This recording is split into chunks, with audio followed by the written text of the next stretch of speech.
Hello, and welcome to the Joel Wolfe podcast. There are some big topics facing us today, whether it's parenting, relationships, or questions about where we came from and who God is. Why don't we tackle them together? We're so glad you're with us. Let's get started.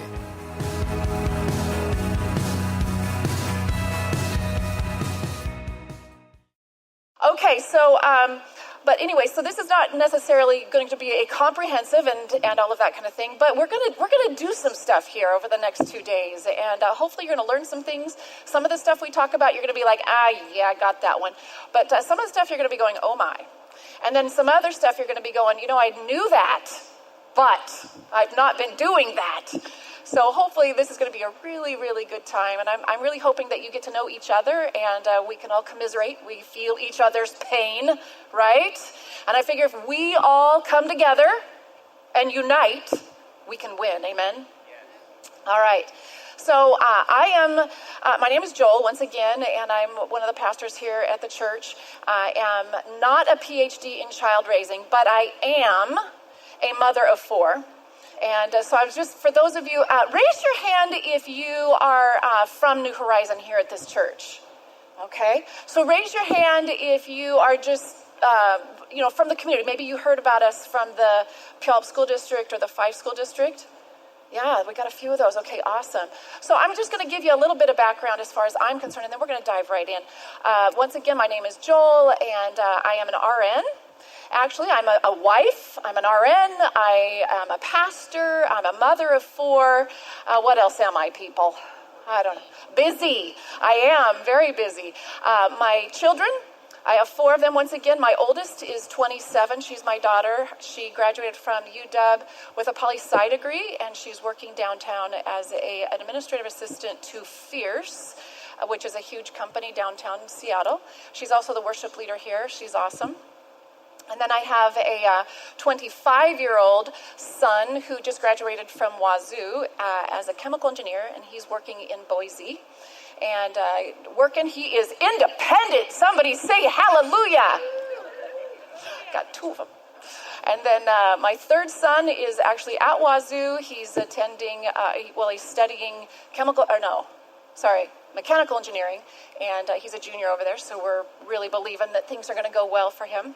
And then my 4th is my little caboose. I have a junior at Puyallup High School. Go Vikings! Okay, maybe not. So that's kind of my scoop. And if you look at my kids and I tell you all that story, you might think that I'm pretty amazing. And that, it was pretty easy. And that, they're all perfect, and we had a really perfect go at it. But I want to let you know that I raised probably 4 of the most strong-willed children on the planet. You might not believe me, but it is absolutely true. All of them had colic. Anybody had a kid with colic? You know what I'm talking about. Why did I keep having them? I don't know. But every single one of them, we've had more than one policeman at my front door. Anybody had a policeman come to your door? Yeah, are you the mother of? And what do you say at that point? No, I have never known that child. I don't know. I've also picked one up at Raymond Hall. Some of you guys might not. I'm not telling you who, but I have. Life has not always been easy at the Wolfe House. It has not. So when I tell you the story about how they're doing so awesome, it has been a journey. Somebody look at their neighbor and say, journey. Absolutely been a journey. We've dealt with medical issues. Some of you sitting here have got children that have medical issues, and that presents a whole nother thing. My son Austin had 3 surgeries on his hands before he turned 1. And he's also now going through, he was diagnosed with keratoconus, and so he's had 1 corneal transplant last year. He has another one coming up this year. So I get the medical thing. I get going to the hospital. I get having children who have the medical issues. It's not fun. It's not easy. I've gone through 4 driving first years. Anybody know what I'm talking about out there? 4 of them. I've done it 4 times. You get that kind of nervous twitch when they start getting back behind that wheel. We've had 7 wrecks. We've had an average of about 9 cars parked out in our driveway on my insurance. Okay. I've been the working mom. I've been a stay-at-home mom. We've done the private school scene. We've done the public school scene. I have not, however, done the homeschooling scene. So that's one thing I probably won't try. I only have one more year, and I don't think I'll do that. I've had a top-of-the-class overachiever. I've had one in remedial reading. I won't tell you which one. Boy, was that a shock. I'm telling you, I did so good with my your first little baby, they can count at the age of 8 months, right? And they can read by 12 months. That's your firstborn, right? Then, as children come and you're not quite as intense with them, I won't tell you which one, but my last one went to first grade, and I got a letter home that first week saying, the kid needs remedial reading. He needs to go to the reading class. I'm like, what have I done? I failed. So, my little guy, he had to, pick up his little books and, at 9 a.m. while everybody else is doing, he had to go down and read with Mrs. Fisher. Yeah, that would be my children. So, I've been through a lot. In fact, I've had one. At one time, speaking of the education, I could tell you about how amazing they are right now, but I had one. I got a phone call in October. It was the end of October from a concerned teacher. And of course, you want to let your kids kind of try things and not always be micromanaging. I got a phone call, and I had given him a time frame. I said him, so it's one of the three. I gave him a time frame that he could run his life, and then I was going to check online, and depending on where he's at, then I was going to take over his entire life if it wasn't up to par, right? But before that deadline, I get a phone call from the school, and come to find out the child is failing every class, not just one. And English, he's at 6%. How do you have a 6% in a class? Yeah, I was like, what? I am not a laid-back mom. Can you tell? So I've been through that. I've definitely had my challenges, but I am here to say that it can be done. And I've got 4 kids that are doing it and winning. So now for the rest of this time, I don't want you looking at me and saying, well, she had it perfect because she had perfect kids. Parenting is real, and every kid is absolutely amazingly real in their own little special way, right? And so just here tonight, though, I want to just take a quick second and ask each of you, what do you consider successful parenting? Like when the whole thing is over with and they are out and living or graduating from high school, what is successful parenting? What can you use as your barometer for success? They know they're loved. They know they're loved. I like that. What else? They haven't run away. They haven't run away. I like that. Anyone else? Learning independence and how to manage money, maybe one. Independence and managing money. That is very important. Yeah. Very, very important in today's age, that's for sure. Anybody else?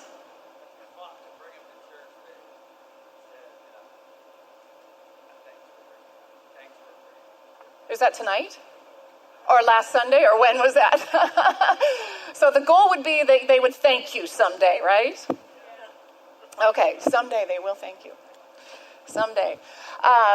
Okay, so what I am going to give you and propose to you that I believe that success in parenting is, and this is on your notebook, if you'll open up to your first little section there, at the very top there, developing responsible adults able to do well in love and in work.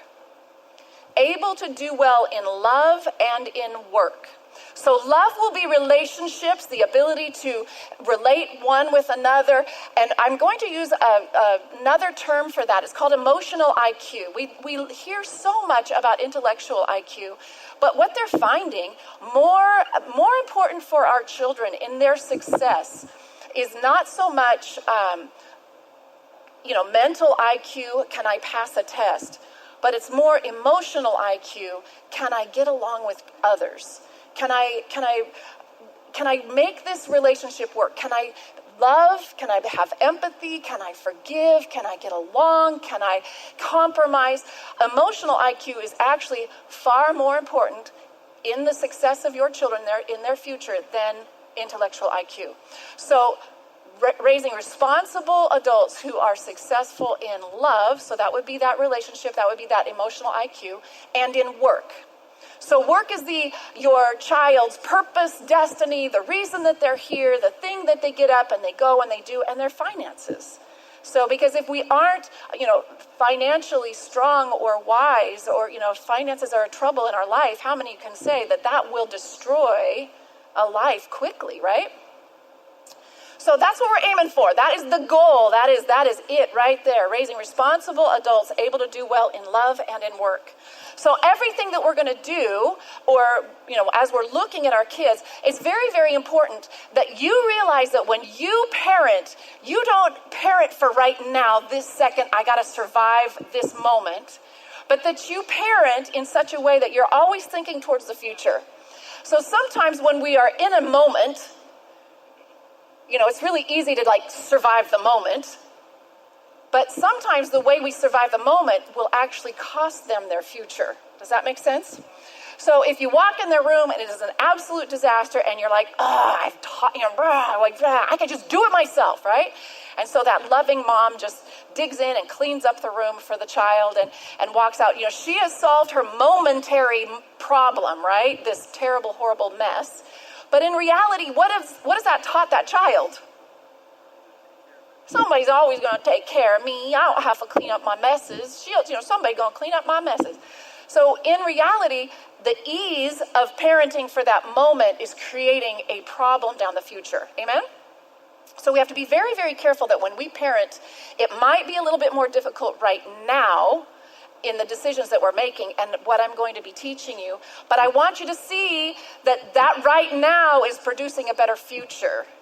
And tomorrow and future always lasts a lot longer than that moment, right? So it's really good to parent towards that. Anyway, okay, so let's talk about doing this in such a way, and if you see in the parentheses there, that we want to be able to raise these responsible adults and enjoy it and not break a sweat. Everybody look at each other and say, you can't break a sweat. How many of you broke a sweat today with those children? Okay, yeah, I'm right there with you. The goal is to be able to do this without breaking a sweat. And I'm hoping to give you some cues, some hints, some possibilities here tonight and tomorrow that'll help you to be able to do this and navigate this whole journey without breaking a sweat. In other words, keeping a smile on your face. I don't know about you, but I am telling you what, there have been times where I'm like, mother, don't even come close to me right now. That kind of, anybody there? Okay, thank you very much. We are all in this together. So I remember the birth of my first baby. It was absolutely hilarious. Jasmine, she came into the world, and of course, she was perfect. And it was never, it was going to be so different for us than all of the other 107 billion children that had been born up until that point.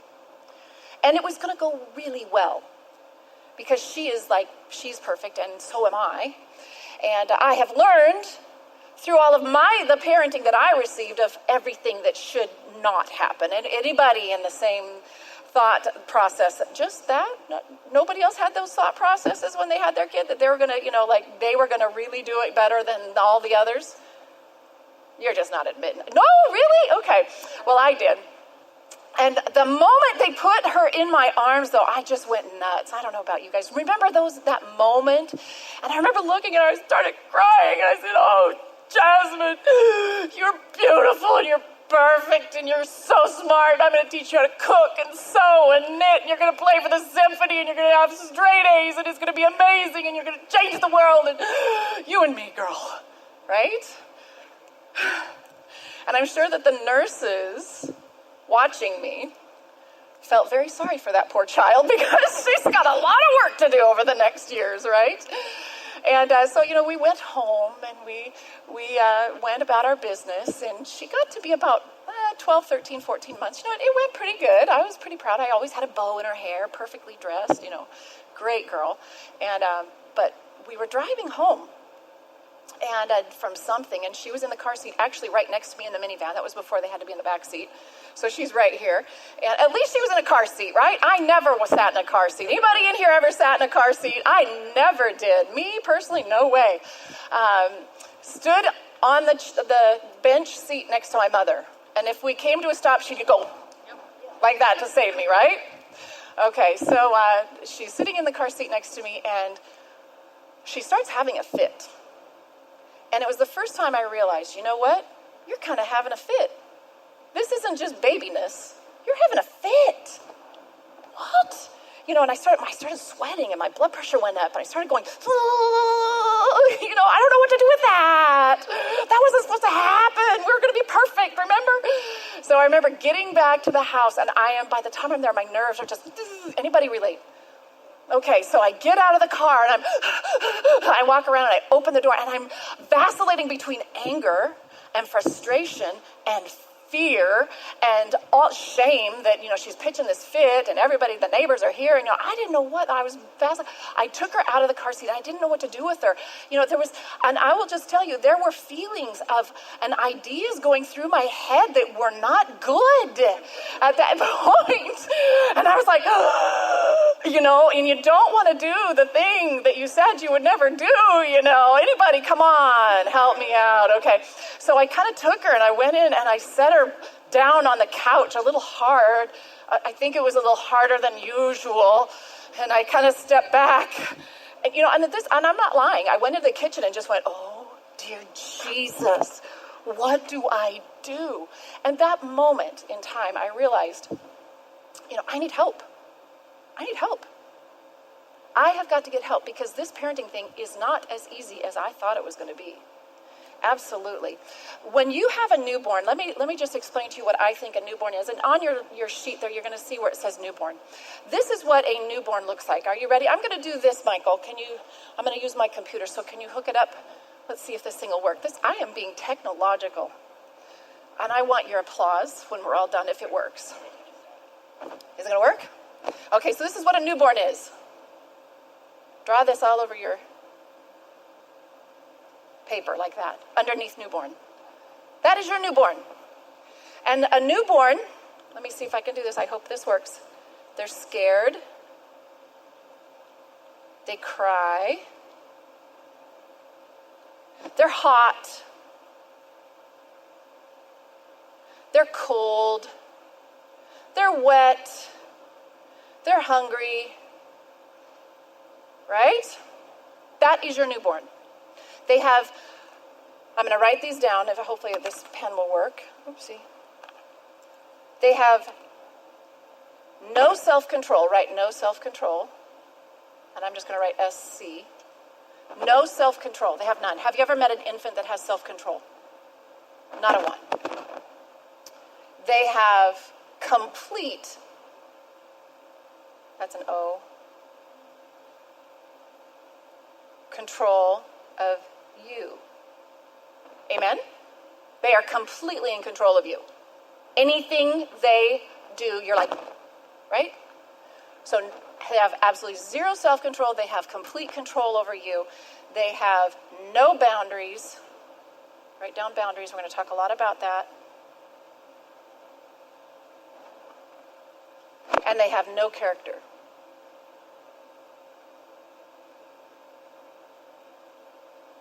Okay? 4 things there. They have no self-control. They are completely in control of you. They have a complete blank character, and they have no boundaries at all. So now I'm going to go to a new page. How's that? Cool. And then we're going to call this the now we're going to talk about the parenting process, okay? So this is your job. Your job now is to take that, which is infant, right? Newborn. And now you are a mom or a parent that is in the midst of this. There you are, and the infant is all over you. This child, this newborn, looks like that. Now your job now is to take that and to start putting boundaries around it. And then hopefully you can encourage them, if I can get this to kind of start living inside their boundaries. And then the next time, you start kind of making them live a little bit more inside their boundaries. And you know what? They're kind of starting to take shape now. They're starting to maybe look a little bit more human. And here you are as mama. It keeps changing on me. Here's mom. And she's still putting on more. And then kind of as they grow, you're going to start putting character from the outside, and you're going to be working it in. So you're going to put love. You're going to start talking about love. And you're going to start talking about respect. And you're going to start talking about work. Everybody say work. And truth. Truth. Sorry about the mess. It's kind of hard. It's a big blob there. You're going to start talking about being kind, right? And this is probably, as I look around the room, I don't know your ages of your children, but this is probably what your kids are looking like right now. Would you maybe taking a little bit of shape, but not quite there? So then they're looking a little bit, a little bit more. And so moms and dads throughout, in your parenting process is all about now the process of now bringing in self-control. So increasing self-control, decreasing me control. So you can't control me anymore. Bringing boundaries and teaching them character. Okay? To the point where that wonderful adult child that we were just talking about looks a lot like this.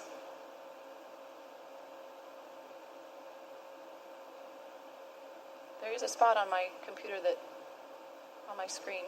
Look how cute that adult child is. You like that? Yeah. Now see how well defined this child is? They now have self-control. They are no longer in control of you. They don't have control over you so much anymore. No parent control, PC we'll call that. They now have very defined boundaries. And they are full of character. Okay? So inside of this little boundaried child, this adult child now, is love. That you can actually, that's where the screen goes bad. There's truth. There's work. And as you can see now, the character's on the inside of them. It's no longer on the outside of them. Okay? So our ultimate goal in raising our children is to get them through that process. To take infants, children, 2-year-olds who have no boundaries, that are just all over the place in your world. They have complete control over you and no control over themselves, no boundaries and no character. Your process as you're raising your preschooler, as you're raising your teenager, as you're raising your elementary age child, is to get them to where they begin to take on boundaries. And I'm going to talk to you a little bit about boundaries, because boundaries are very, very important. And they begin to take into themselves character and the ability to say and own the concept of love, own the concept of truth, own the concept of hard work, own the concept of empathy, own the concept of respect and honor. That all has to become internal. It can't constantly be external, because they're going to leave you someday. They are going to go away from you, and all of that outward pressure that you have put on them, they have to walk out of that and have it sown deeply inside of them. That's the goal.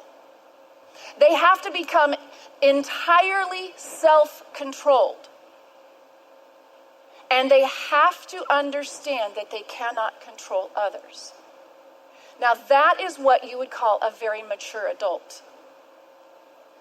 And the crazy thing is that, we can talk about it being for them, but in all reality, and I can't go much further, it has to be true for ourselves.